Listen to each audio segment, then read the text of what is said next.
Hello again, Stuart Heath here, CEO and founder of Harvard Grace Capital, with the fifth installment of our series, Real Estate versus Other Investments. This one's about leverage.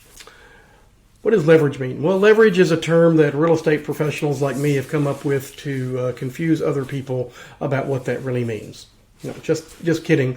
Leverage is it means debt. It means borrowing. And the reason we use the term leverage is because, like the actual tool, a lever, it gives you extra power. Think of leverage as a force multiplier in terms of your real estate investing. So what does that mean? Well, real estate, because in my term it's real, it's very easy to borrow money on. It's a piece of collateral that generally won't go away. Lenders can track it down if they have to, versus an automobile. It's pretty easy to finance cars too. But real estate is even easier because lenders like the fact that they always know where to find their collateral. And you can borrow, 60, 70, sometimes 80, 85 or 90% of the purchase price or value of that real estate in order to invest it, which means that the amount of cash that you have to have is just whatever the difference is from what you're allowed to borrow. Now, what that means is, so when you borrow and assume you got a fixed interest rate, what you owe the bank is now fixed. If you buy a $100,000 piece of property and you borrow $70,000 against it, that's a 70% loan to value. You now owe the bank the $70,000, and it will come down with time over your payments. What you owe the bank is never going to go up.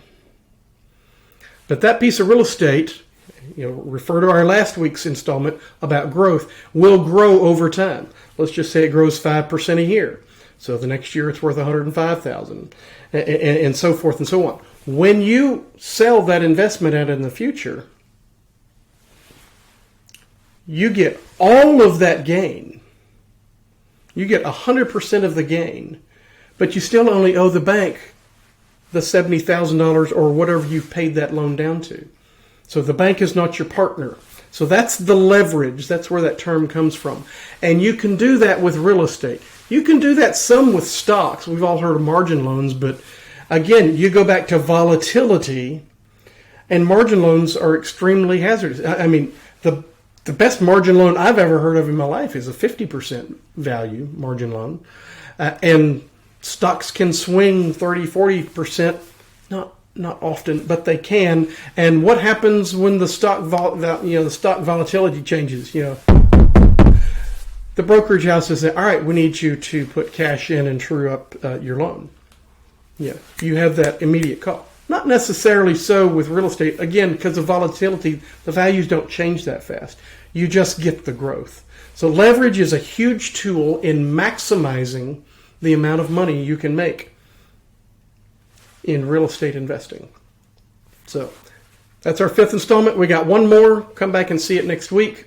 Reach out to our website, harvardgracecapital.com. Would love to hear from you anytime about anything. Take care.